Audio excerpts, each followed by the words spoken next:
and heart disease really stand out.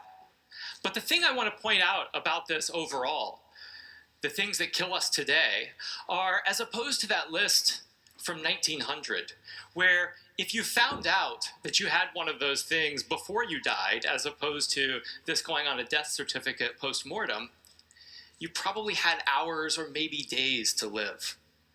However, most of the things on this list now, the ones that are highlighted here in red, are chronic conditions.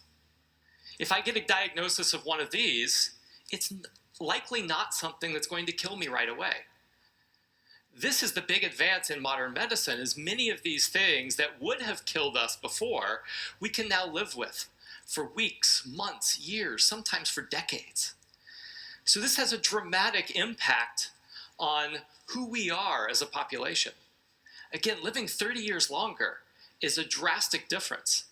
So this is a wonderful advance in modern medicine, right? That many of us can live happier, longer, healthier lives, but there are challenges that go along with it. So right now, in many Western nations, we have about half of our population dealing with at least one chronic disease on an everyday basis. There are probably many people in this room dealing with something that's on this list. The older you get, the more likely you are to have to manage one of these conditions on an everyday basis. So I said I wanted to talk for a minute about demographics and economics. Right? Our goal is to be this happy couple here. Right? Older, happy, living anywhere in the world for much longer than we would have any time before. But if we think about the impact of the changes in healthcare over the last century, it really does create some challenges for us. If we have half of our population, which is the case in many developed nations, managing one or more of these conditions on an everyday basis, we simply don't have enough people to provide care the way that we provided healthcare 3, 4, 5 decades ago. And the economics of this are, of course, an important challenge that all of our nations and all of us as individuals are facing on an everyday basis. I'm from the United States. I moved back there a couple of years ago.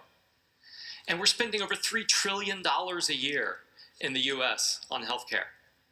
Now, kind of like that 7 billion population number, it's hard to envision exactly what that $3 trillion means. But as a percentage of GDP, or as a percentage of our individual incomes, the amount that we spend on healthcare today keeps going up.